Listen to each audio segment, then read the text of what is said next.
everyone. Thanks for joining us on Valley Homes on TV. I'm your co-host Todd Flesner along with Debbie Giordano. Hi Todd, how are you? Doing great, Debbie.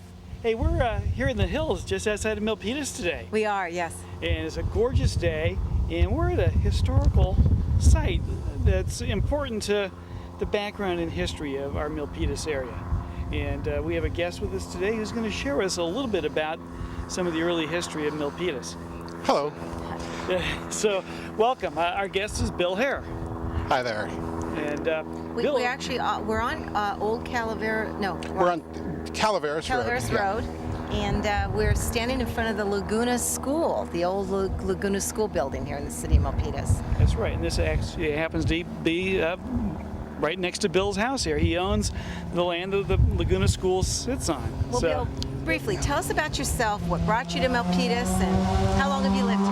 Well, I've lived in Milpitas for a little over 20 years. I actually lived in the Pines before moving up here, and before that I grew up in Sunnyvale. So I have my whole life lived within a 14-mile radius, so haven't moved very far.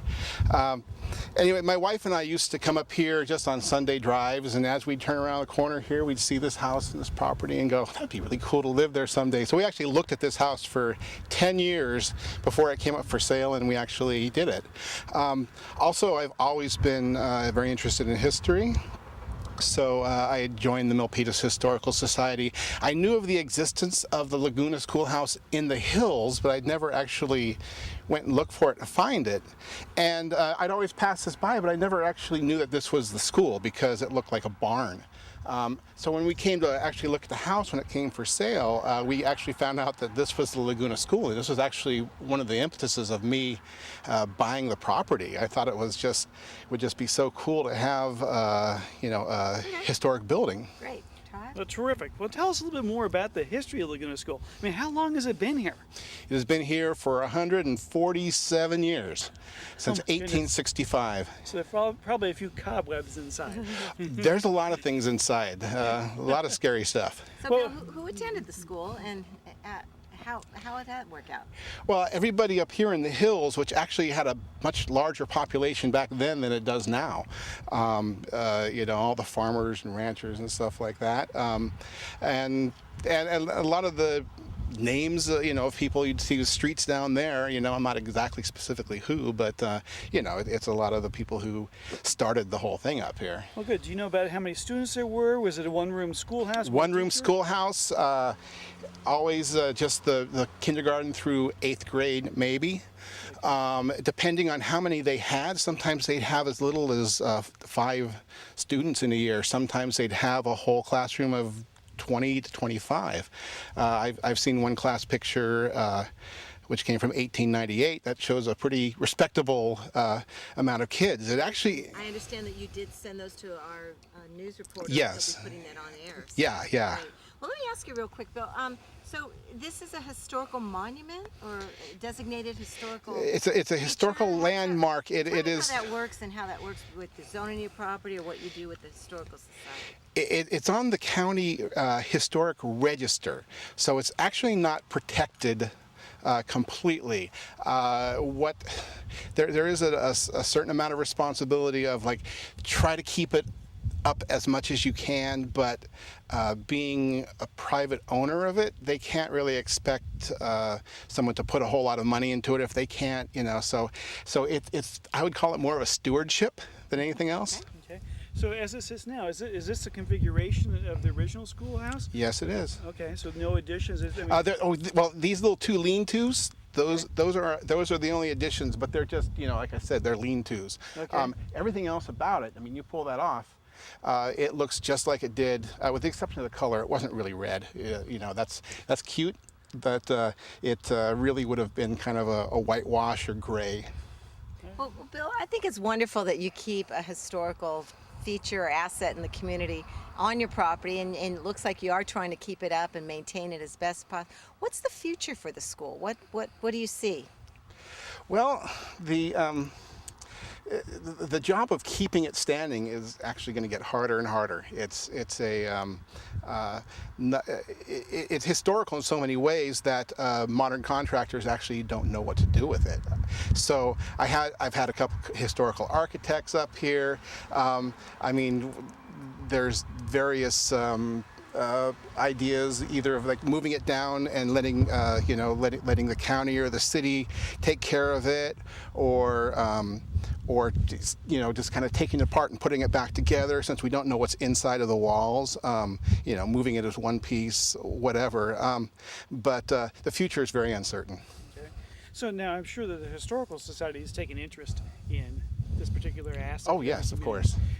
How does the Historical Society interface with the school here, and what's their role? Yeah.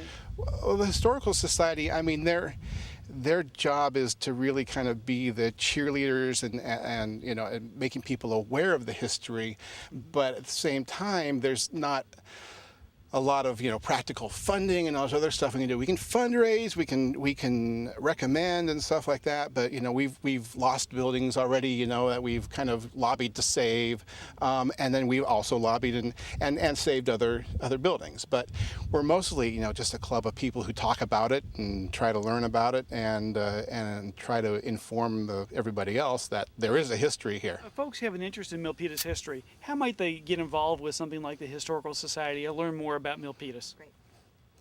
Wow, it's funny. I'm the vice president of the Historical Society. I don't even know how to get in touch with the Historical Society. We could probably put That's the funny. website up on Yeah, we can put the website up, exactly. I do thank you. I attended the barbecue you had up Right. there. Oh, I remember. You had the tour of the facility, so that's wonderful. Well, Bill, I want to thank you very much for being a guest on our show, Valley Homes on TV. So here is a Valley Homes on TV T-shirt for you. All right. To say thank you, and we'll get you a copy of the show. Thank you for sharing this piece of historical asset to the community and keeping good care of it. So thank you very much. No problem. Thank you. Great, thanks, Bill. I'll tell you, California is one great state, but it hasn't been a walk in the park. I mean, they call me invasive species. Nice, huh? Or hungry pests. Like I'm some kind of bad guy or something. I mean, do I look invasive? No. You should think of me as a culinary tourist. Yeah, I'm sort of a footloose foodie of your fields and trees. I just want to sample the local fare. Just a taste, really. And I'm not the pushy type. People help me get around, mostly on the things they move and pack. Did you know I'm completely vegetarian? Yeah, very healthy. Hungry pests. Oh, gotta run. I do have a lot of mouths to feed. The truth is, hungry pests threaten to devour California's trees and agriculture. It's up to each of us to learn to leave hungry pests behind. Go to hungrypest.com and get the facts. A message from the USDA. Come on. See what I mean?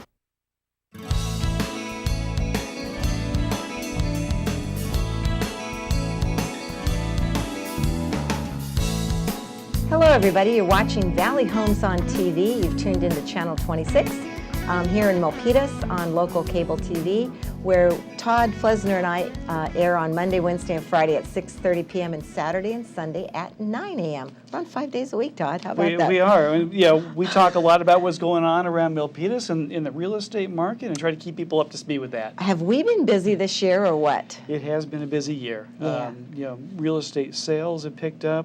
The brisk pace of the properties that are available, they're going quickly, and mortgage rates have been historically low. And we hope they remain that way for a little bit longer. Well, we certainly do. Yeah. So, it's been a great time for folks who've been looking to buy to get into the market. Yeah, well, we've talked about pricing, and we've talked about how that's moved and not moved. I gave a report a couple weeks ago.